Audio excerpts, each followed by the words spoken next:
ओम नमो भगवते वासुदेवाय नमः। हरे कृष्णा। इस विषय में एक बार सभी गोपियों ने राधा रानी जी से कहा, हे दिव्य स्वरूपे कमल लोचने वृषभान नंदिनी, हे श्री राधे, जो देवताओं के लिए भी अति दुर्लभ है, वे श्री कृष्ण आपके वश में रहते हैं।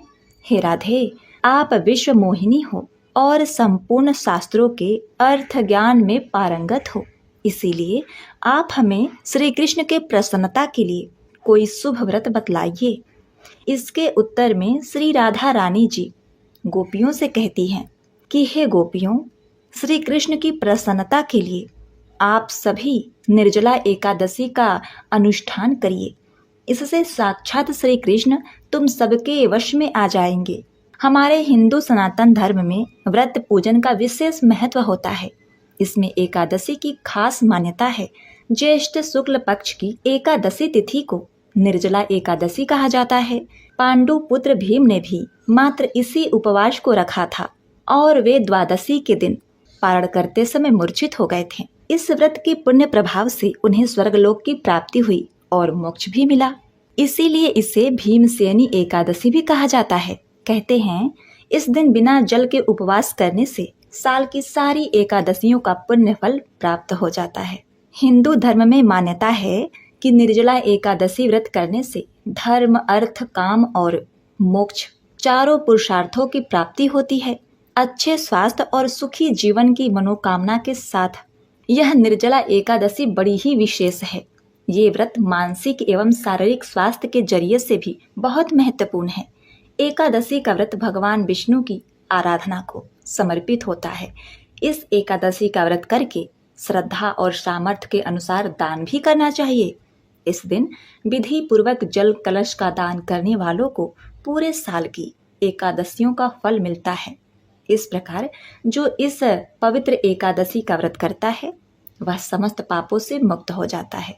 निर्जला यानी यह व्रत बिना जल ग्रहण किए और उपवास रखकर किया जाता है। इसीलिए यह व्रत कठिन तप और साधना के समान महत्वपूर्ण है। अब आइए जानते हैं निर्जला एकादशी क्यों मनाई जाती है और इस व्रत कथा को सुनने से कौन से पुण्य फल की प्राप्ति होती है। द्वापर युग की बात है। उस दिन पांडु पुत्र भीमसेन बहुत ही उदास नजर आ रहे थे, मानो कोई बात उन्हें अंदर ही अंदर कचोट रही थी। उनके मन में चल रही इसी उथल पुथल की उधेड़ बुन से वह बहुत ही दुखी हो रहे थे और बात मन में चुभ रही थी। वैसे तो आज वह अपने इंद्रप्रस्थ के कार्यों में व्यस्त थे, परंतु उनका मन काम में नहीं लग रहा था।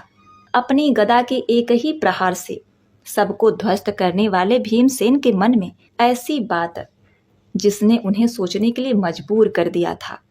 इसी प्रकार सोच विचार करते करते मुनि की आश्रम की ओर चल पड़े, जहाँ व्यास मुनि तपस्या कर रहे थे। वहां जाकर चुपचाप व्यास जी के चरणों में जाकर बैठ गए। व्यास जी ने सिर पर हाथ रखकर पूछा, पुत्र, इतने उदास क्यों हो?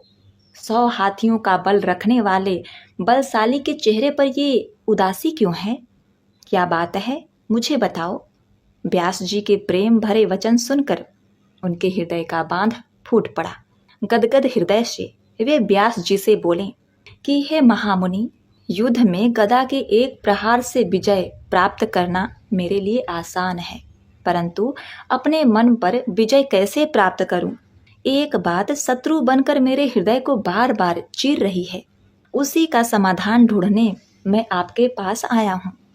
व्यास जी बोले, ऐसी क्या बात है भीम जो तुम्हें परेशान कर रही है?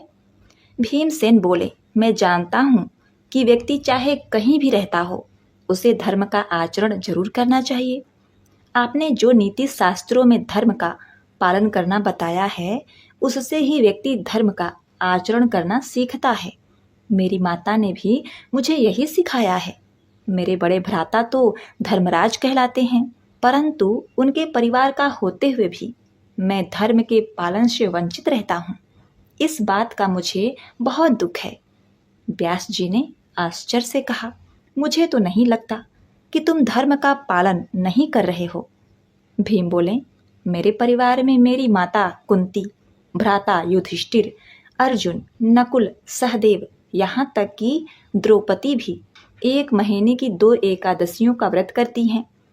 भ्राता युधिष्ठिर मुझसे भी एकादशी का पालन करना सिखाते हैं और मैं भी जानता हूँ कि एकादशी का पालन करना वेदों का आदेश है। इससे मोक्ष और मुक्ति मिलती है तथा भगवान श्री विष्णु प्रसन्न होते हैं। परंतु क्या भीम? व्यास जी बोले।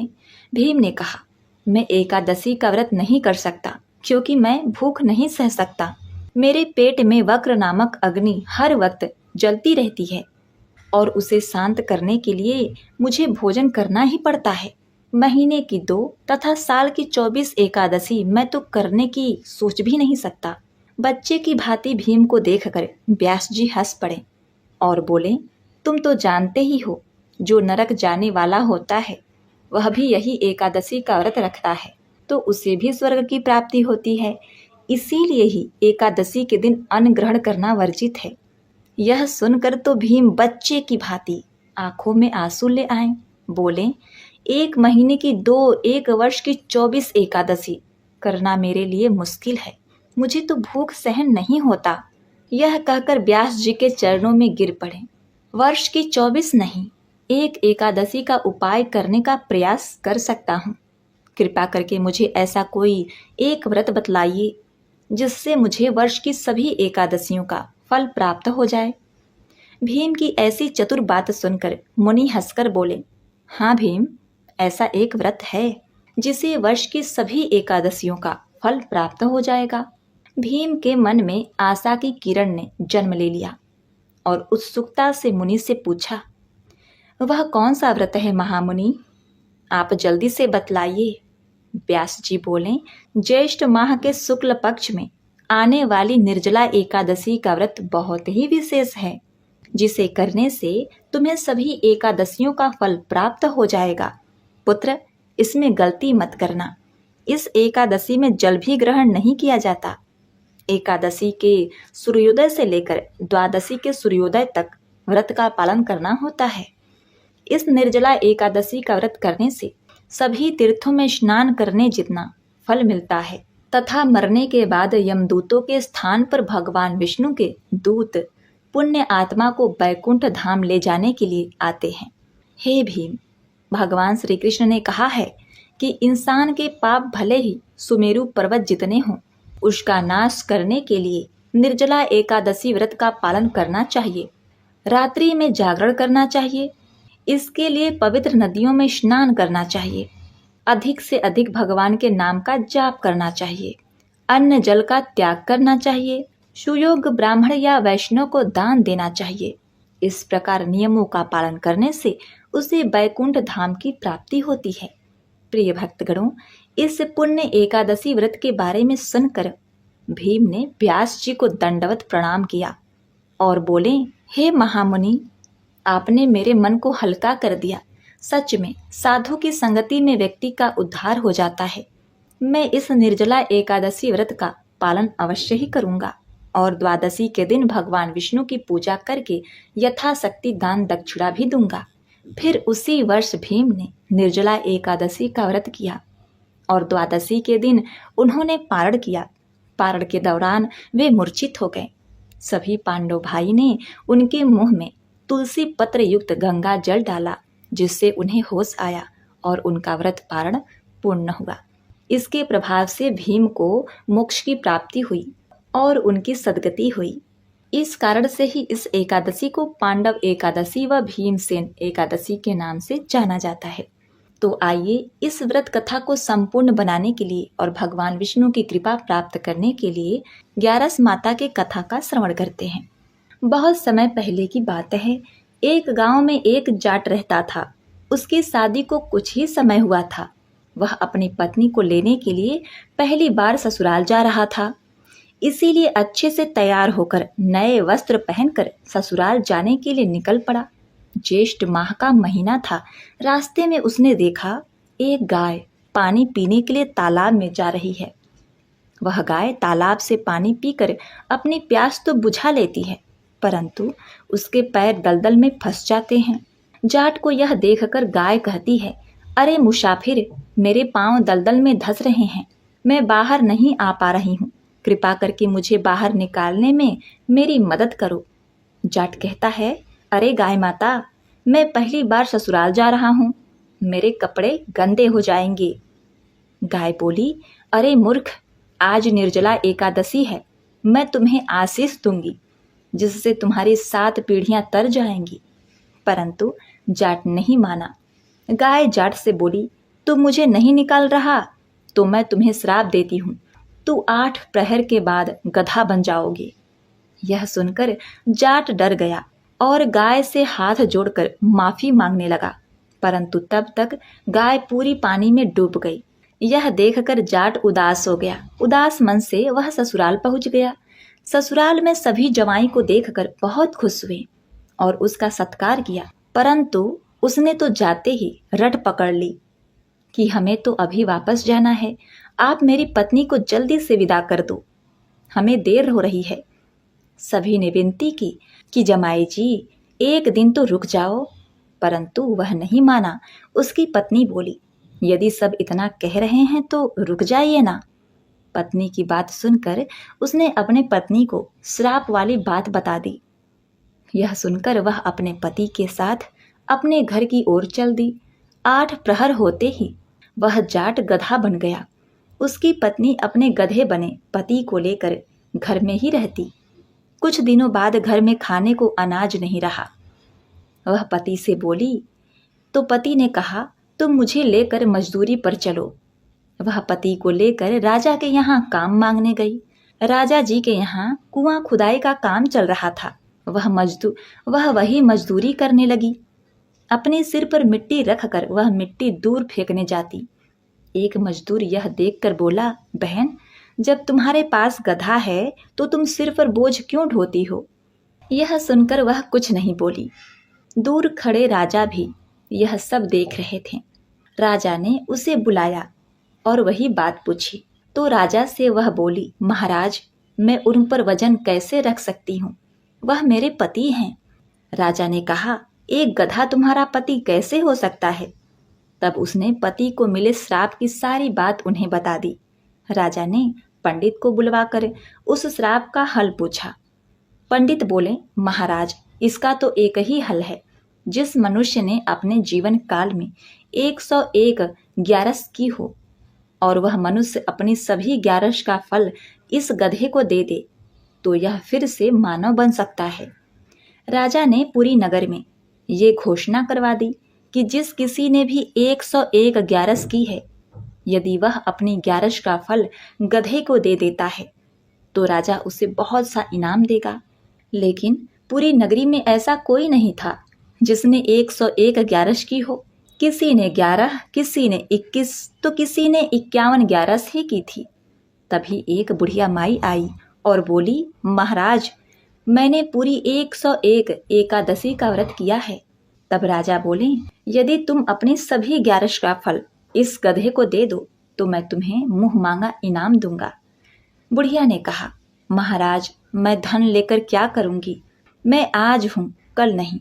मैं अपनी 100 ग्यारस इसे दे दूंगी, परंतु निर्जला ग्यारस को मैं अपने पास रहने दूंगी, क्योंकि इसी एक एकादशी से मुझे मोक्ष की प्राप्ति होगी।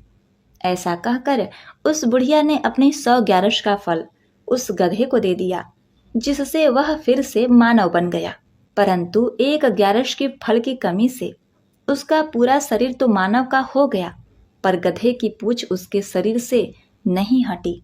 तो प्रिय भक्तगणों, इस कथा से हमें यही संदेश मिलता है, किसी जरूरतमंद की मदद अवश्य करनी चाहिए। विपत्ति में पड़े जीव या मनुष्य को उसके विपत्ति से बाहर निकालना चाहिए।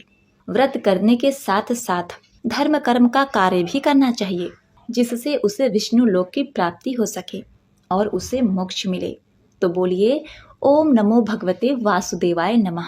प्रिय भक्तगणों, अब आप श्रवण करेंगे एकादशी के दिन सुनी जाने वाली एकादशी माता की कथा। यह कथा सुने बिना व्रत कथा अधूरी मानी जाती है, तो इसे पूरा अवश्य सुनिएगा। एक बार एक बूढ़ी माँ ने एकादशी का व्रत रखा। बड़ा ही भाव भक्ति से पूजा अर्चना की। उन्हें वृद्धावस्था में क्या बाधा थी, वो तो अपने पुत्र पौत्रों की सुख सुविधा के लिए व्रत किया करती थी। वे दिन भर तो जरा कठोर मन करके अपनी प्यास को रोके रहीं और दिन में ब्राह्मणों को मिट्टी के पात्र में भरकर पानी और ऋतु फल दान दिए। दोना भर भर के चीनी और दही वितरण किया। उन्हें गर्मी के कारण बहुत बेचैनी हो रही थी। इस कारण वे बहुत देर तक पानी में पड़ी रहीं, मुंह धोती रहीं। तब कहीं थोड़ा बहुत धैर्य बंध पाया। धूप तो तेज पड़ ही रही थी, इस कारण बार बार मुंह सूख रहा था। बहुत बेचैनी हो रही थी। एक तो बुढ़ापा और दूसरा यह भयंकर गर्मी। वृद्धावस्था की स्थिति तो कुछ दूसरे ही प्रकार की होती है। जैसे तैसे रो धो करके दिन कट पाया। अब पहाड़ सी रात सामने थी। उनका कटना बड़ा ही कठिन दिखाई दे रहा था।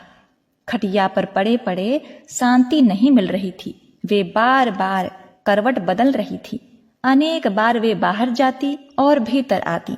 उन्हें घर के अंदर शांति नहीं थी। वे खटिया पर पड़ी पड़ी एकादशी माता का स्मरण करती रहीं।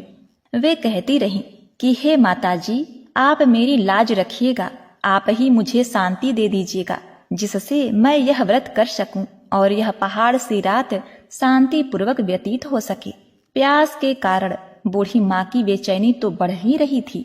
उन्होंने धैर्य रखने का बहुत प्रयास किया, किंतु सहनशीलता की सीमा टूट गई और वे घबराकर एकदम चिल्ला उठी। बोली कि बचाओ बचाओ। अम्मा का चिल्लाना सुनकर परिवार भर के नर नारी, बच्चे और पड़ोसी एकत्रित होकर बूढ़ी अम्मा के खटिया के समीप पहुंच गए। सबने पूछा कि अम्मा, आपको क्या हुआ? आप क्यों चिल्ला रही हैं? आप इस वृद्धा अवस्था में यह कठिन व्रत क्यों कर रही हैं? अम्मा जी, शक्ति से ही भक्ति होती है। थोड़े ही देर में वे फिर से बोली कि अरे, मेरे प्राण निकले ही जा रहे हैं, मेरी छाती पर ठंडे पानी का घड़ा रख। अब नातियों ने दादी की छाती पर ठंडे पानी का पात्र रख दिया। तब उन्हें कहीं थोड़ा बहुत आराम मिला और थोड़ी देर के लिए उन्होंने अपनी आंखें बंद कर ली। अब एकादशी माता ने सोचा कि यह बूढ़ी अम्मा है तो बहुत कठोर, जरा जाकर उसकी परीक्षा लेनी चाहिए। वे आधी रात को मुर्गा बनकर टेर लगाने लगी। मुर्गा की आवाज सुनकर दादी जल्दी से उठी और बाहर जाकर आसमान की ओर देखा। किंतु आसमान में कहीं उन्हें प्रातःकालीन तारा नजर नहीं आया। वे सोचने लगी, यह मुर्गा क्यों और कैसे बोल गया? उन्हें प्यास तो लग ही रही थी। थोड़ा बहुत उनका मन भी विचलित हो गया था। अंत में उन्होंने दृढ़ निश्चय कर लिया कि मैं अब व्रत को पूर्ण करके ही छोड़ूंगी, चाहे भले ही मेरे प्राण क्यों न निकल जाएं। यह सोचकर फिर वे खटिया पर शिथिल होकर लेट गईं। थोड़ी देर में एकादशी माता ने उनकी फिर से परीक्षा लेनी चाहिए। एक छोटी सी बालिका एक गिलास में शरबत लेकर उनके सिरहाने आकर खड़ी हो गई और जोर से बोली, दादी जी, सवेरा हो गया है, आप हाथ मुंह धोकर शरबत पी लीजिए। पहले तो शरबत का गिलास देखकर उनका मन मचल उठा, किंतु अचानक व्रत का स्मरण हो आया और उन्होंने सोचा कि मैं किसी भी प्रकार से अभी शरबत नहीं पी सकती हूँ, और वे शांति पूर्वक अपनी खटिया पर लेट गईं। फिर थोड़ी ही देर में उन्हें ऐसा लगा जैसे किसी ने उन्हें पानी के कुएं में पलट दिया हो। वे बड़ी देर तक हाथ पैर चलाती रहीं, किंतु उन्होंने अपने मुंह में एक बूंद भी पानी जाने नहीं दिया। वे दृढ़ता पूर्वक अपना व्रत पालन करती रहीं। थोड़ी देर में न जाने कहां से सामने आग जलने लगी, जिससे भारी गर्मी बढ़ने लगी। प्यास के कारण प्राण निकलने लगे, किंतु बूढ़ी अम्मा का कुछ भी नहीं बिगड़ पाया।